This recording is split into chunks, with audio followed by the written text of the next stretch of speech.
जय माता रानी की। आप सभी भक्तों पर माता रानी की कृपा सदैव बनी रहे।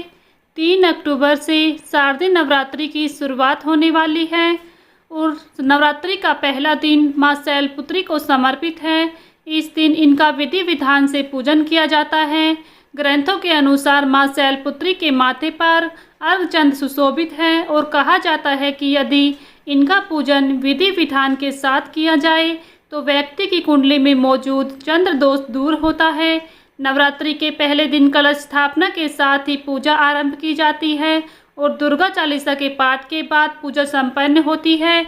इसलिए आज की इस वीडियो में आप सभी जान पाएंगे नवरात्रि के प्रथम दिन माता शैलपुत्री की पूजा कैसे करें, कैसे माता को प्रसन्न करें, कौन सी चीज़ों का भोग लगाएं, साथ ही पूजा विधि के बारे में जानेंगे और माता शैलपुत्री की पावन व्रत कथा को भी सुनेंगे। नवरात्रि के प्रथम दिन सुनी जाने वाली माता शैलपुत्री की व्रत कथा को आप सभी जरूर सुने, जिसे सुनने मात्र से सौभाग्य की वृद्धि होती है, साथ ही घर में सुख शांति का वातावरण आता है। इसलिए आप सभी वीडियो को एंड तक जरूर देखिएगा। वीडियो पसंद आए तो इसे लाइक शेयर करें। चैनल पर नए हैं तो चैनल को सब्सक्राइब करना ना भूलें, साथ ही बेल आइकन को प्रेस कर लें, जिससे आप सभी को व्रत और त्योहारों से जुड़ी संपूर्ण जानकारी देखने को मिलेंगी।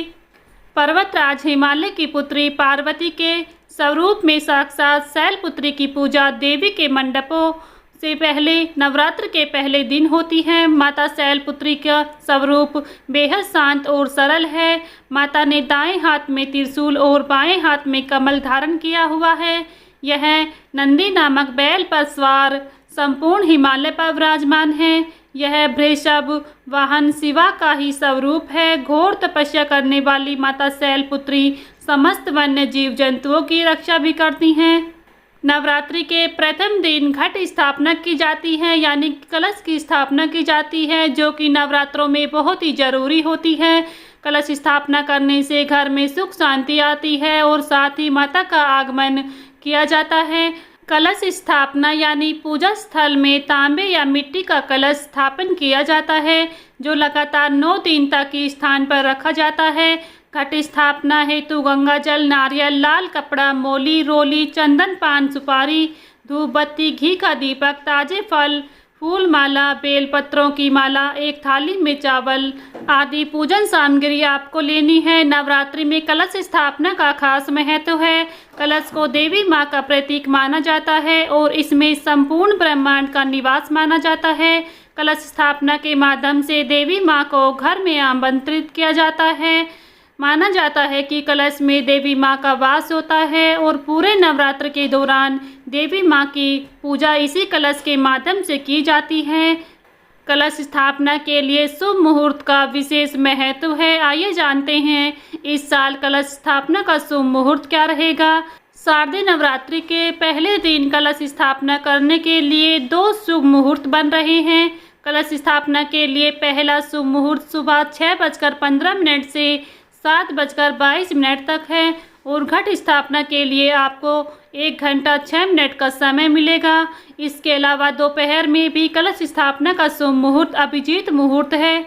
यह सबसे अच्छा समय माना जाता है। दिन में आप 11:46 से दोपहर 12:33 के बीच भी कलश स्थापना कर सकते हैं। दोपहर में आपको 47 मिनट का शुभ समय मिलेगा। इस बीच आप कलश की स्थापना कर सकते हैं। घर में आप किसी साफ और स्वच्छ स्थान पर कलश की स्थापना करें, जो स्थान पूर्व और उत्तर दिशा में होना चाहिए। सबसे पहले कलश पर आप मोली बांधकर उस पर स्वास्तिक का चिन्ह बना लें। स्वास्तिक के चिन्ह को बहुत ही शुभ माना जाता है। इसके बाद आप कलश में गंगा जल डालें। उसके बाद आप जल भरें। कलश में आप पान, सुपारी और लौंग, इलायची, 1 रुपये का सिक्का, हल्दी की गांठ डाल लें, ताकि इसके बाद कलश के मुख पर आम या फिर अशोक के पत्तों से उसे सजा लें। साथ ही इसके ऊपर आप चावल से भरी कटोरी को रखें।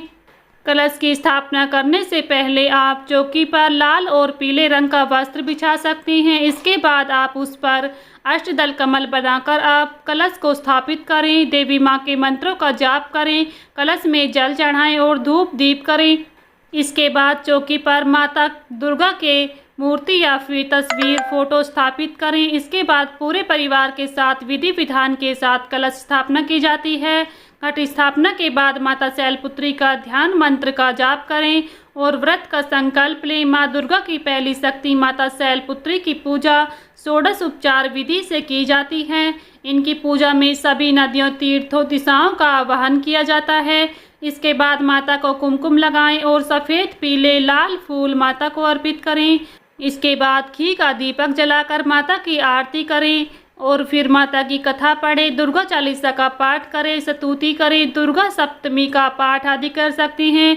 इसके बाद पूरे परिवार के साथ माता के जयकारे लगाएं और भोग लगाकर पूजा को संपन्न करें। शाम के समय में भी माता की आरती करें और मंत्र का ध्यान करें, जाप करें। इस दिन माँ शैलपुत्री का जो प्रिय भोग होता है वो सफ़ेद रंग की चीज़ें होती हैं। दूध से बनी कोई भी सफ़ेद चीज़, मिठाई का भोग आप लगा सकती हैं। माँ शैलपुत्री की पूजा करने से कुंवारी कन्याओं को सुयोग्य वर की प्राप्ति होती है। घर में धन धान्य की कमी नहीं रहती है। इस प्रकार से आप माता शैलपुत्री की पूजा नवरात्रि के प्रथम दिन करें। आइए अब सुनते हैं माँ शैलपुत्री की पावन व्रत कथा को। आप सभी श्रोतागण इस व्रत कथा को बड़े ही प्रेम पूर्वक और ध्यान पूर्वक सुने। माँ शैलपुत्री आप सभी की मनोकामनाएं अवश्य ही पूर्ण करेंगी। तो प्रेम से बोलिए माता शैलपुत्री की जय, माँ शेरावाली की जय। माता शैलपुत्री से जुड़ी एक कहानी का उल्लेख हमारे शास्त्रों में दिया गया है। प्राचीन काल में जब सती के पिता प्रजापति दक्ष यज्ञ कर रहे थे तो उन्होंने सारे देवताओं को इस यज्ञ में सम्मिलित होने के लिए आमंत्रित किया, लेकिन अपने जमाता भगवान महादेव और अपनी पुत्री सती को आमंत्रित नहीं किया। लेकिन सती की अपने पिता के यज्ञ में जाने की बहुत इच्छा थी। उनकी व्यग्रता देख शंकर जी ने कहा कि संभव प्रजापति दक्ष हमसे रुष्ट हैं, इसलिए उन्होंने हमें आमंत्रित नहीं किया होगा। शंकर जी के इस वचन से सती संतुष्ट नहीं हुई और जाने के लिए अड़ गई। उनकी जिद देखकर शंकर भगवान ने उन्हें वहां जाने की अनुमति दे दी। सती जब अपने पिता के घर पहुंची तो सिर्फ उनकी मां ने ही स्नेह दिया, बाकी सदस्यों ने उनसे ठीक तरह से बात भी नहीं की। दक्ष ने भी शंकर के प्रति कुछ बातें कहीं जो सती माता को उचित नहीं लगी।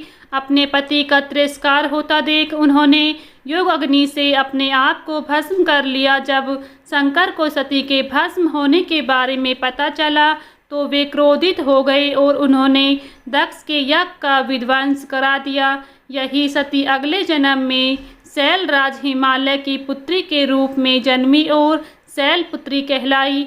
शैलपुत्री का विवाह भी भगवान शंकर से हुआ और वे फिर से उनकी पत्नी बन गईं। ऐसा कहा गया है कि माँ दुर्गा के इस शैलपुत्री स्वरूप का पूजन करने से उपासक की सभी मनोकामनाएं पूर्ण होती हैं और कन्याओं को मनोवांछित वर की प्राप्ति होती है। साधक की सभी मनोकामनाएं पूर्ण होती हैं। तो प्रेम से बोलिए माँ शैलपुत्री की जय। यहीं पर माता शैलपुत्री की यह व्रत कथा संपन्न होती है। अगर आप सभी को हमारी यह वीडियो पसंद आई है तो प्लीज़ वीडियो को लाइक शेयर करें। चैनल पर नए हैं तो चैनल को सब्सक्राइब करना ना भूलें। साथ ही कमेंट बॉक्स में जय माता की ज़रूर लिखें। मिलती हूँ नेक्स्ट वीडियो में, तब तक के लिए सभी को जय माता की।